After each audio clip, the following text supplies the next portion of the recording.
attention, please. I think it is a good idea. Dreams without goals. People are getting fed up with corporate America. I want you to get up, stand up, fight back. Ask what you can do for your country. Don't call it a comeback. All right, good morning, everybody. Welcome to another edition of Corner Launch. My name is Jeremy Griffin, broadcasting here from Startup Street. We took a week off last week. I was a little under the weather.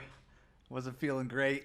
No group photos today, folks. Yeah, no group photos. I'm still, Danny said I'm an endangered species. So we got my man Danny in the house. How we doing, Danny? I'm doing great. Good morning.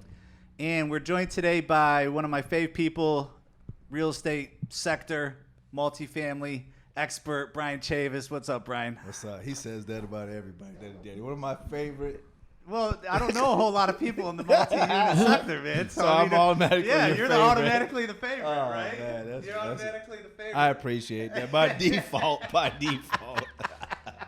told you the rumors are not only true, they're worse. Okay, they're worse. Brian, you're here, so there's no other favorites. I mean, you're the only guy. I'm the only guy, man. You're That's the guy. it. If I got to win by default, I guess a win is a win, right? A win is a win, man. That's You it. take them when you can get them. You know. That's right. That's right. So what's going on with you these days? What's new? What's new in the world of Brian? Oh man, I'm excited. First of all, thanks for having me. Appreciate hanging out with you guys on a Friday morning. Were you in here about 2 years ago with us? Did you ever make it in here? No, the last time we were together was at a RIA event. Oh, that's right. We did the podcast with the RIA. From live from the RIA. Yeah, live from TB RIA. That was fun. Then I did. It would have been better live from the Rio instead of the Rio. right? Yeah, you know. Live from Rio, but yeah. So that was the last time. But things have been great since then. You know, we've had a lot of launches. By the Block podcast. By the Block podcast, season 2. Which I love that title, by the way. Do you? I love that. I would. Nathan will probably be watching. I wasn't sold on it, to be honest. I love with it. you. Because, it originally was going to be buy it, rent it, profit after the book. Yeah. You'd be surprised. Buy the Block is so much It? better. Buy the Block? Dude, because All it's got a little edge to it. You guys are marketing. You guys are the marketing geniuses. So the minute I saw that, I was like, "That's a good name for his podcast." Is it? Yeah. That's why I trust. Props to Nathan I trust for coming Nathan. up with that. I trust Nathan, but I was like, wait a minute, shouldn't we just stick with buy it, rent it, profit? I mean, people don't keep really it all. Yeah, keep it in the house. Hey, I came up with the corner launch. It's right in the corner. Yeah. And you didn't really like it at first. Yeah. Did I you? did. Oh, I you went did? with it immediately. Yeah. All right. I know something good when I hear it. It's just people are like, well, what's good and what's not. And it's kind of one of those things where it's like, what's good art and what's good, what's As not. Nike says, you know it when you see it, Subjective. Right? but it's hard to describe it. As Nike says, just do it. Right. I mean, who would have ever thought a little check mark would be worth $15 billion someday? Seriously. But yeah, that was a good, and I like the graphics and stuff. And yeah, Nate I mean? put his foot in that. I give him credit. I just was like, oh, do we go away from the buy it, rent it, profit? I mean, because you have to understand, I had to go away for a few years, not to prison or anything, when I got sick. Right. And then I reintroduced myself, and it's like no one really knows who I am, but they know buy it, rent it, profit. It sells still to this day, 150 copies a week. Every really bookstore. Still? Yeah, still. Wow. Every What's the name of bookstore. the book? Buy it, rent it, profit. Wow. It's in the U.S. Library of Congress. I mean, this book is literally like And it's been your the thing. book. You wrote the book. Mm-hmm. That's fantastic. It's every bookstore, airports. So what do? You buy and flip, or you buy and hold? Oh, no, I have no idea about that whole world of buying, flipping, wholesaling, short-term rental. Know nothing about So you anything just buy but just them and fix apartment them and rent buildings. them. Buy apartment buildings, and really my play on the value add side of things is just through the operations.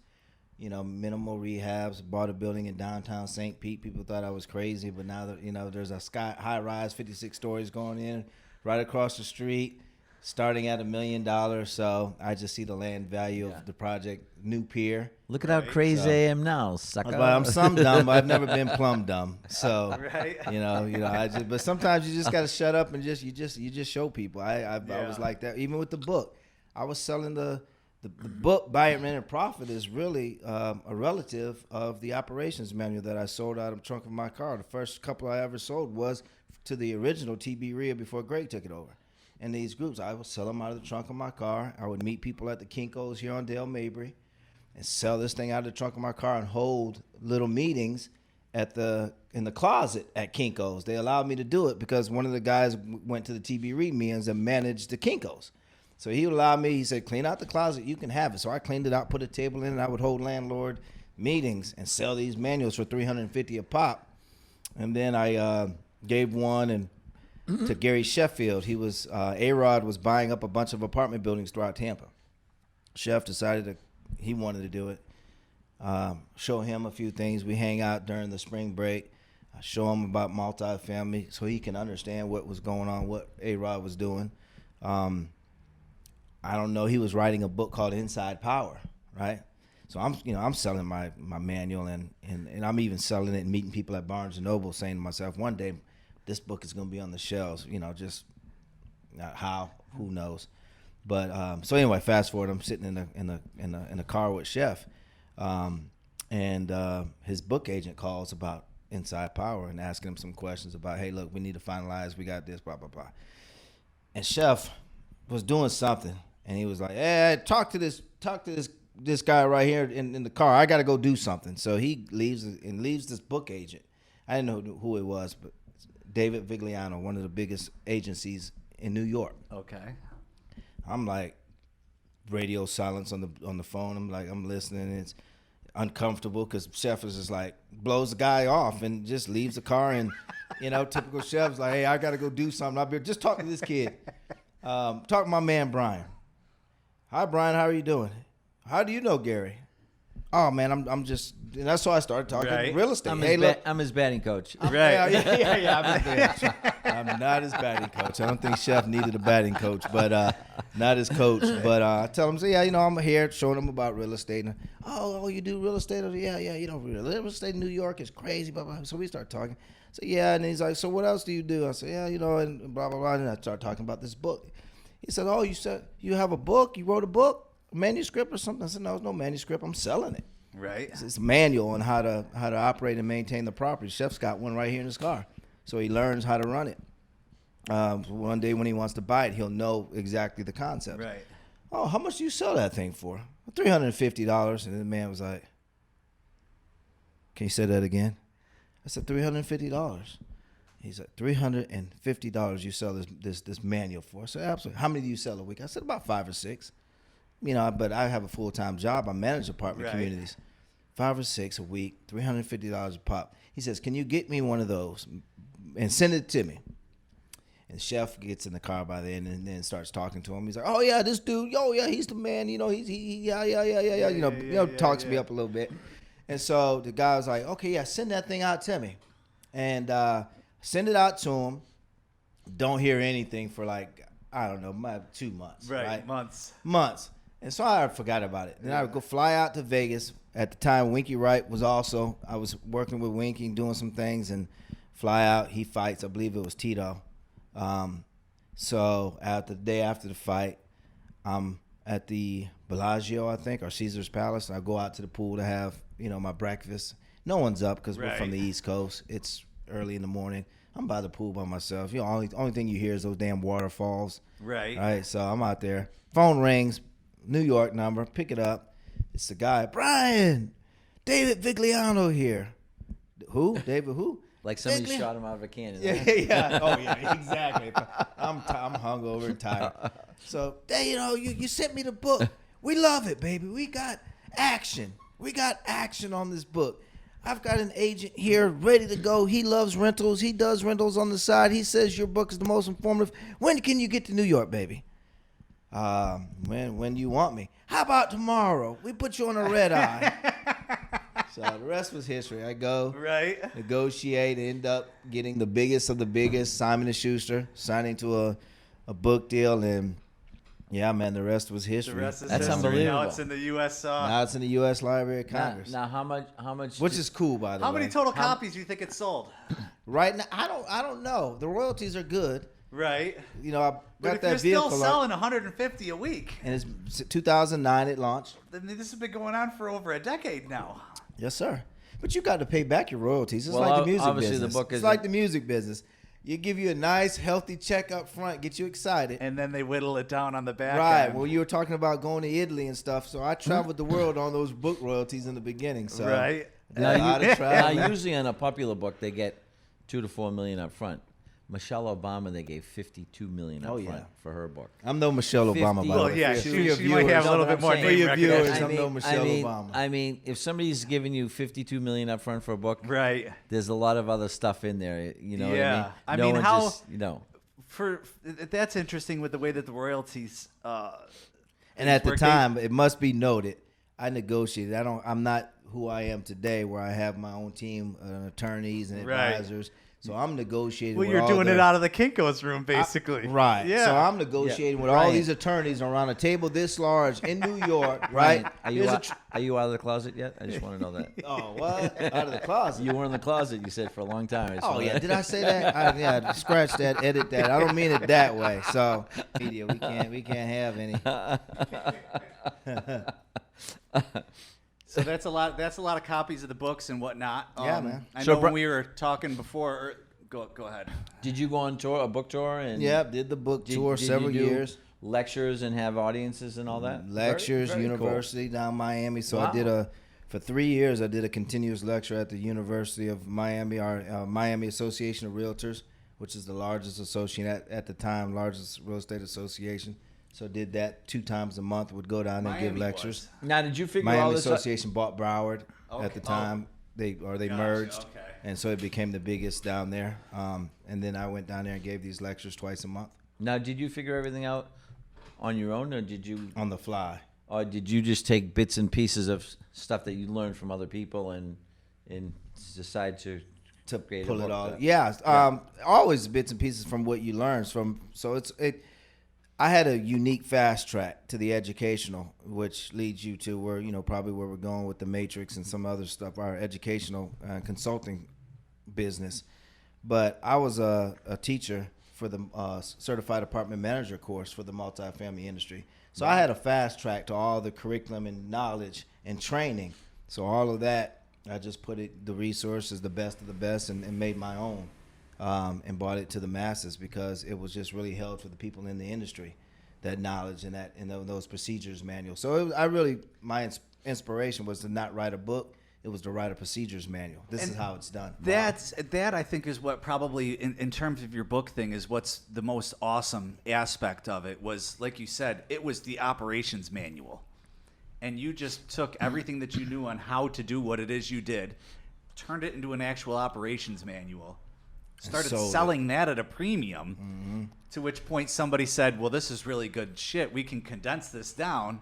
Let's make it into a book. And then now your book is the utmost authority, but it literally just started Sitting by in the documenting U.S. Library of down. Congress. That's it. Right. Yeah. Nothing You know? nothing that you start ever turns out exactly the way you think it. It takes so many twists and turns, and sometimes you end up in a position like you did, thinking like, oh my God, my book is, it's published. It's in, what did you say? It ended up in Smithsonian? The U.S. Library Oh, of U.S. Congress. Library of Congress. I mean, Yep. it's unbelievable. Yep. I mean, it's an unbelievable. It's a great story. Yeah.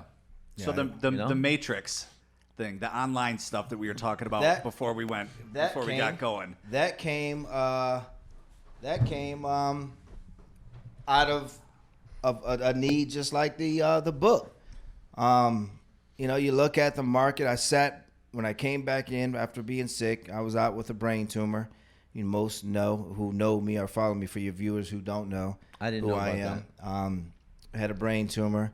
I had to liquidate a lot of the assets because I didn't have insurance. I was a young entrepreneur. Wow. I didn't think I needed medical insurance. Who needs medical insurance? I had the dental plan. I go, and that was all I really thought I Right. needed.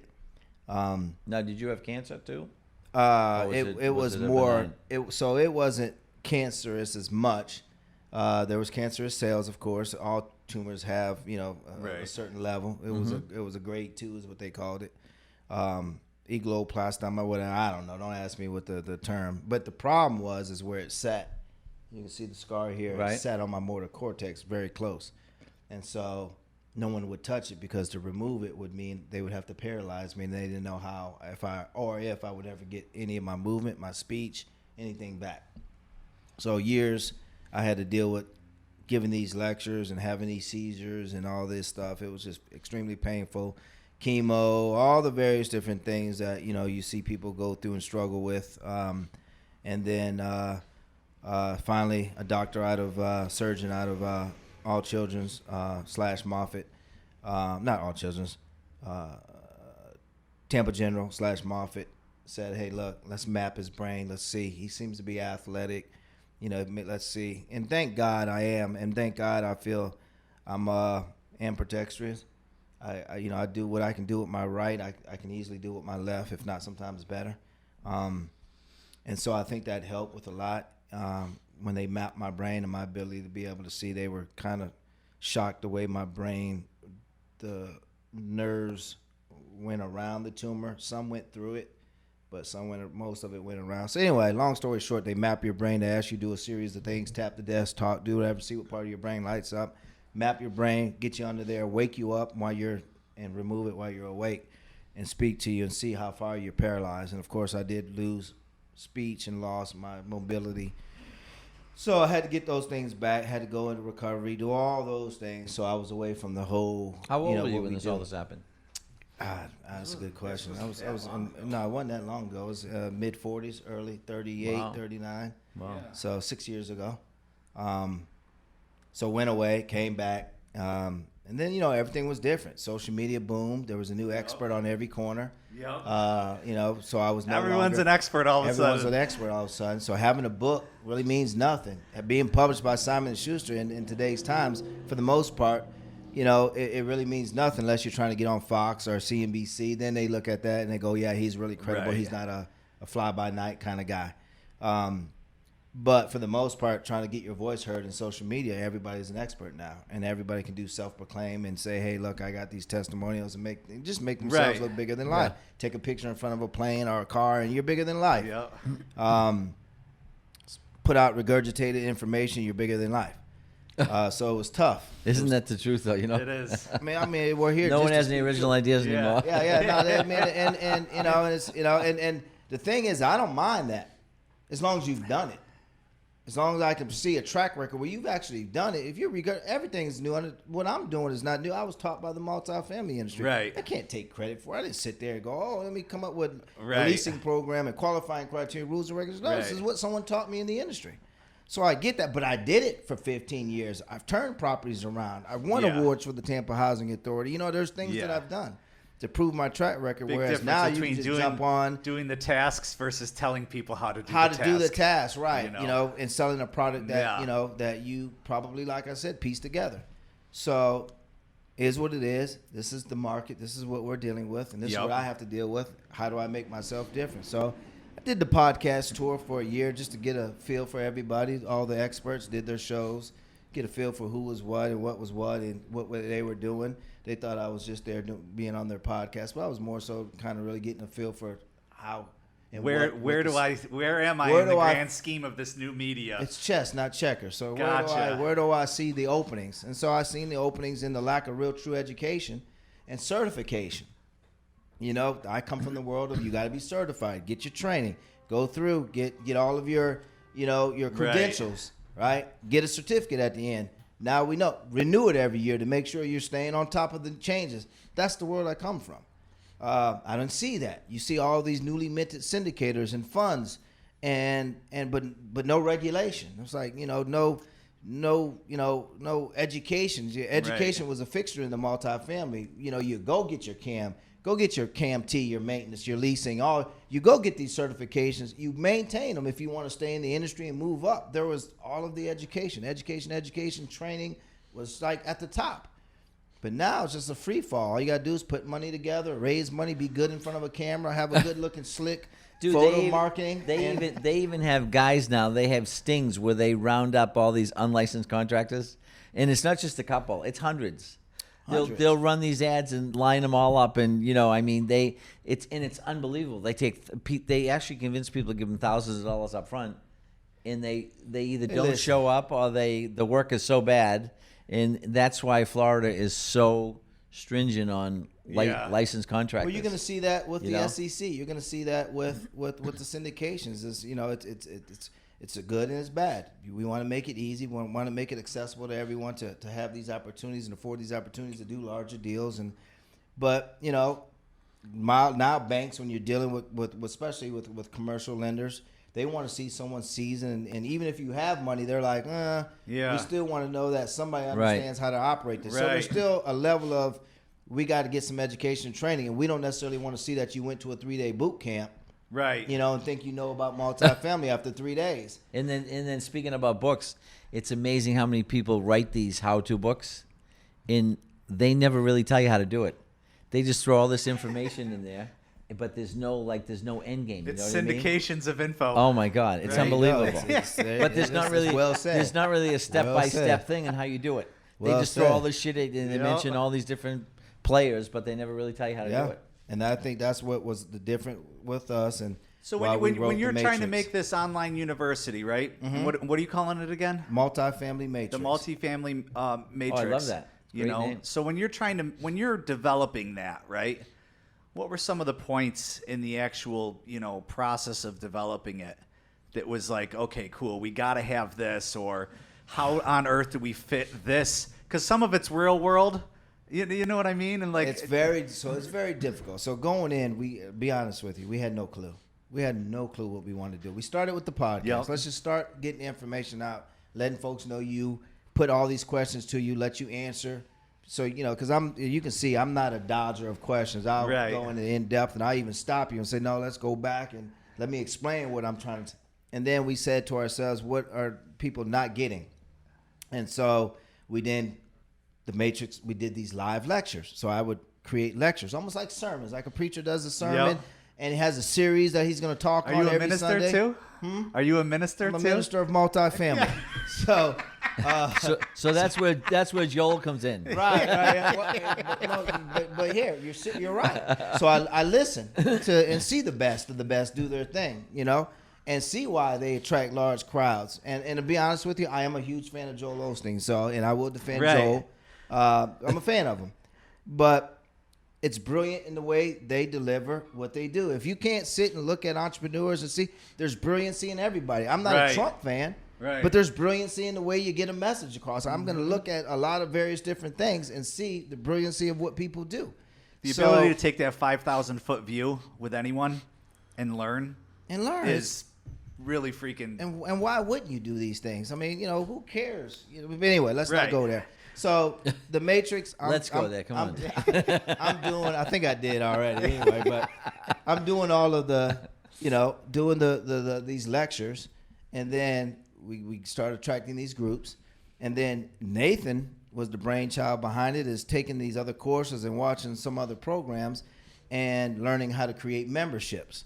And so he was like, hey, what if we do a membership? And then that's kind of what it started. It was like, okay, how do I build a platform to where it's not just a membership? They can come in, get their education, get their training, get their certifications, take these courses, get a certificate at the end of the show, get a designation to be able to put it on their resume against their name, those initials that everybody's after. Get accelerated courses, continue to put courses in the wheelhouse every single week, month, to where it never really ends. Again, it's a matrix, a true, matrix eco environment. Get the group where they can interact almost like Facebook. Get off of a lot of social media platforms, find a place where everyone is kind of the same mindset. We have those groups in Facebook. You see a lot of those groups, but we wanted a little bit more inside of this. We wanted to take the bits and pieces from everybody. And so, the Matrix, you can create your own profile inside the Matrix, talk to other members, message other members, talk about projects and deals and things of that nature. Let me ask you, besides teaching them, do you actually show them how to acquire the properties and all Absolutely. that? You do everything. So there's case study courses in our accelerated courses. But I also like to bring in the experts. I mean, I can't. I'm a jack of all trades in the industry, but I'm smart enough to know. When we talk lending last week, we had a commercial lender come in and tell our guys, this is what I'm looking for when you guys bring a deal. This is what we want to see in your offering memorandum. So it does. So I have to ask you. I have to ask you the $1 million question. Does it blow your mind being a part of real estate and being in real estate that we're going back to a place we've been so many times before, where houses are selling way over asking value. Banks are actually, again, they're starting to stretch what the houses are worth because they're going up so much so fast. I have a friend that bought a flip the other day. He worked on it. He bought it for 91. Put 12 into it. Worked on it for 3 weeks, and put it on the market yesterday. And he had a full asking price offer within 15 minutes of it being in the market. And it's insane. The house doesn't even appraise for that, but the bank's going to find a way, or the mortgage brokers are going to find a way to get that, to get that appraisal. And then one of his other friends bought a house off him for $530,000 was asking, and it went for almost $60,000 over asking price. I mean, people are literally fighting again over houses, and the bubble seems to be happening again, where people are way overpaying for everything. Well, it's what you're and you could probably go on for hours with that. But it's silhouette, whatever that. You can go on for hours with. You can do a lecture yourself with that. So what I was asking you, the question was, does it blow your mind that it starts one place and they're really conservative, and next thing you know, when the money's coming, the gates just open? The answer is no. Yeah, because greed. It's unbelievable. Greed is when you're asking why the banks will do what they do. It's greed. And then greed all of a sudden the bubble is back, and the human nature is always going to repeat itself. Cycles are always going to repeat themselves. It's greed. Anytime you have greed, when people are having an opportunity to make money, it does it correct itself. When you say a bubble, I don't really kind of get involved with the bubble. It depends on what sector. I mean, for me, I understand. multifamily is different than single families. But I understand the nature. You're not surprised? No, because it's greed. It's greed. And so when people are looking to do deals, and probably the banks need to fund everyone, it's all based on greed. So we know it's gonna until it pops. I think the goal is to not be surprised about it. To understand what's going on and be able to kind of see where you are in that. But they've been there so many times before. And guess what? We go be there again too see, in the future. What was the name of the movie? The Big Short. The Big Short. I mean, it was unbelievable. But the multifamily sector, the one thing you got to understand about is, ideally, people are kind of buying on speculation some. But it's really understanding how to use leverage, and it's also understanding how to predict cash flow. So all of the things you say are concerning to me. However, what I'm looking at its core is I'm looking at employment, and I'm looking at the profile of my prospect tenants, demographic and psychographic. So I'm predicting. So I'm not looking at bubbles or greed. Okay, I'm looking at employment. Right. And that's kind of what's telling me value, because at the end of the day, value in multifamily is determined based on net operating income. What makes up 99.9% of net operating income is employment.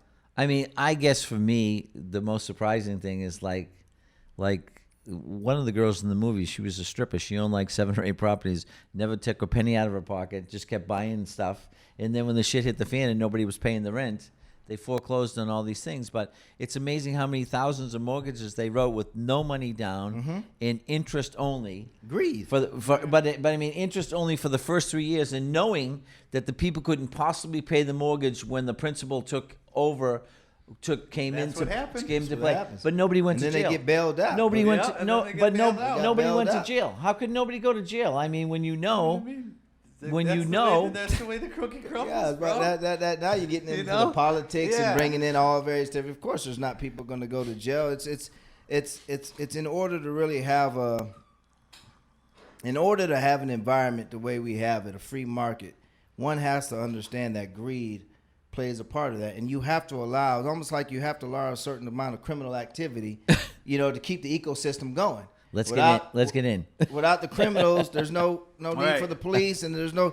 I mean, without sickness, when we're talking about cancer, imagine if they cured cancer tomorrow. What would happen to a lot of these businesses and a lot of these?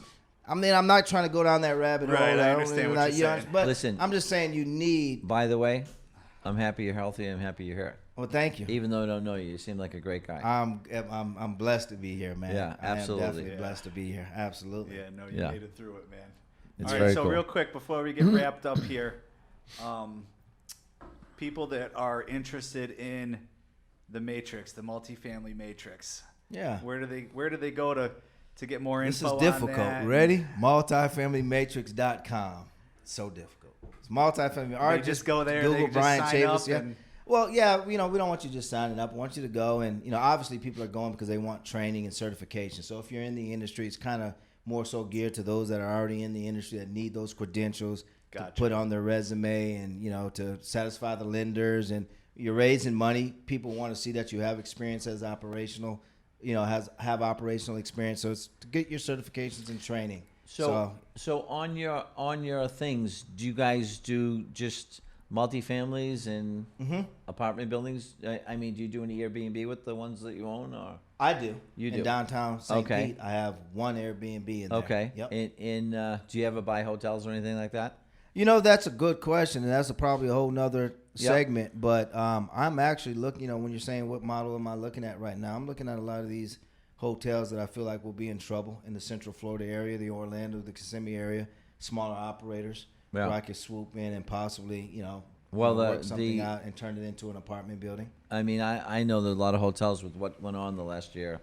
Struggling big time, Big and small. Big time. I mean, absolutely. I was staying at 4-star hotels in Miami and Fort Lauderdale for pennies on the dollar. I mean, it used to be a great deal would be $260 to $500, and now I was staying at places for $100 a night. Yeah, 120. 4 stars at absolute boutique hotels that were just mind blowing, and you're like, I can't believe I'm staying here for $100-something a night.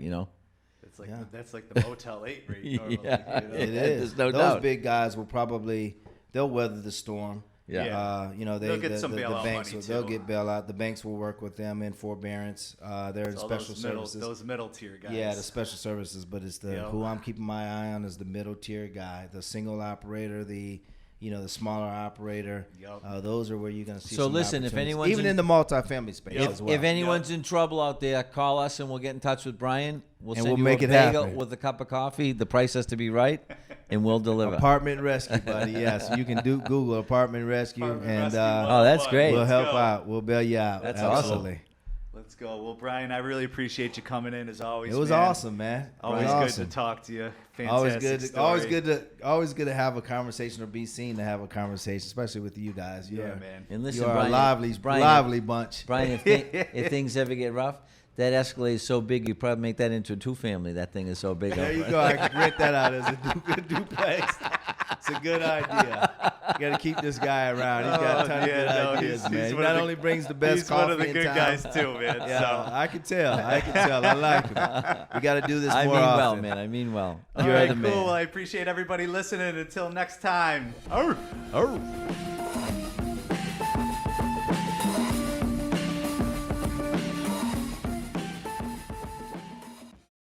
So I'll tell you a quick story real quick. My brother, I have 2 boys also. And my oldest one, Kevin, was about 3.5 or 4. And we used to ride in the car and do stuff, take him fishing. So he starts with the questions. I answer the question, why? I answer the question again, why? You get that at all? So why? And I'm just looking at my brother. My brother goes, I'll take the next one. He goes, why? Well, Kevin, when the different universes line up perpendicular, and it goes on and on about this whole thing, and my son's like this. So he gets through and he says to him, Kev, do you understand that? Yep. Any more questions? Nope.